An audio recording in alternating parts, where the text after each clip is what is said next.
ayan, talking about, yung role mo dyan, ano yung role or project na kinuha nyo kahit na alam nyo na medyo ma-judge kayo ng tao or magiging very controversial siya? Meron ba kayong mga ganon? Meron ba tayong mga ganon? Ikaw, Vince.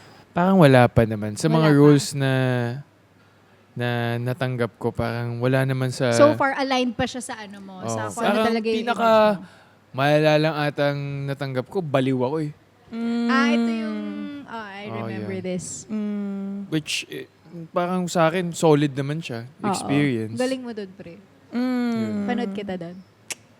Pero, bahaway si Vince. siguro ano din naman, siguro dito ko din na-realize na kung may mag-offer sa akin na tingin ko mas-stretch ako as an actor, ganyan, tatanggapin ko talaga. Kasi wala eh, parang after everything, parang life is too short eh, na hindi mo subukan. Tama. So para sa akin, willing na willing ako. Kayo?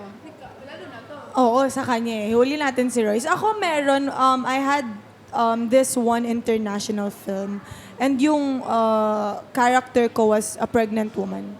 I've never been pregnant, so I don't know how it feels. Diba? And aside from being pregnant, meron akong isang anak. So, ang hirap i-portray ng isang bagay na hindi mo pa na-experience, di ba? Oo. Yun yung challenging talaga sa pagiging actor. Like for example, ganyan, baliw ka, drug addict ka.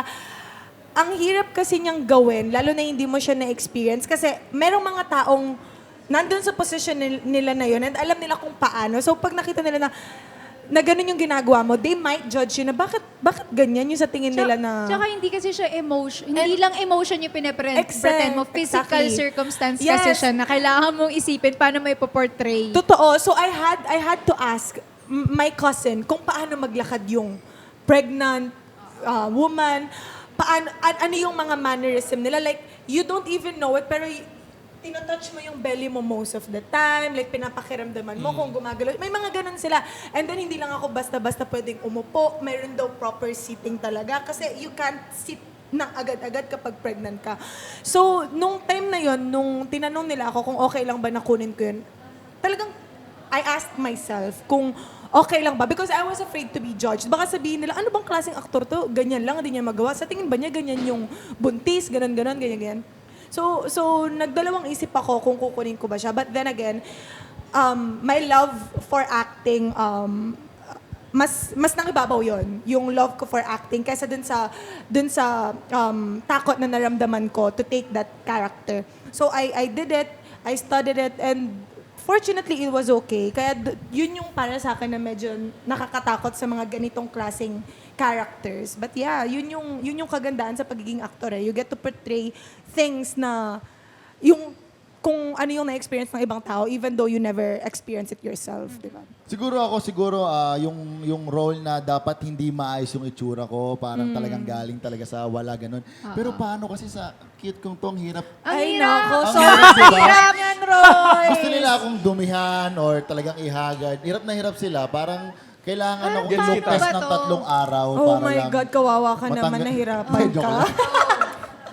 Gets na gets kita. Siguro, ito seryoso, yung pagganap ko bilang mga gay role Oo, or ang drag galing-galing mo dun, role. by the way. Kasi may mga friends ako from the LGBT community, lalo na sa industry natin, na may mga iba't ibang take sila about it. Na About syempre, a straight man playing. yes, role, yeah. exactly. Gets. So parang syempre ako as an actor, kung ano ibigay sa akin trabaho, assignment ko yun na gawin at kailangan kong gawin ng tama yun. Correct. Pero syempre, may mga kapatid tayo from the LGBT community na ba't hindi na lang ganun-ganun. LGBT So medyo din ako sensitive tong topic na to, pero syempre, dahil nga may mga kaibigan ako dyan, so somehow, nagko-consult din ako sa kanila kung paano yung tama kong gawin, paano yung tamang galawan sa sistema na gagawin ko na to, which is so far okay naman, nagagawa Yes. ko naman ng maayos ang tama. Correct. And then, mahirap talaga sila gampanan. Lalo na nung gumawa ako ng parang drag race na sa MPK episode ng Ang one hirap, time. ang hirap niyan eh. Pag yung kailangan mo hindi i-break, kailangan mo hindi mag-break. Ang hirap, brother. Talagang medyo method ang ginagawa ko nun para lang mag-stick ako sa boses ko, sa galaw ko. sa Lalo ka tingin na mo. ang deep ng voice niya. Lalaking Lalaking-lalaki siya. Oo, lalaki Di ba? Paano mo gaganapin yun na Malambot ka. Ang galing, ang galing. Hindi, pero syempre, depende naman with the guidance of direct ng mga team doon, di ba? So, tsaka depende. I mean, kung gusto nyo gawin ko dito, kung babayaran nyo ako, pwede ko namang ipakita. May ganun. Pinagkakitaan. Pero pera naman. Pinagkakitaan. Ay, bilang host dito, dapat free mo na lang Free yan. mo ano. sabihin. Ah, Host sa ka bagay. dito, Oo, regular. oo, oo, pala, nakalimutan Regular ko. host ka dito, Roy. Sorry, kasi hindi ako napapadalas dito eh. Kaya kakabalik ko lang din eh. Pareho kayo ni Vince, no? Medyo matagal kayo nawala. Tagal-tagal tayo nawala eh. Na busy kami eh. Alam mo naman sa trabaho.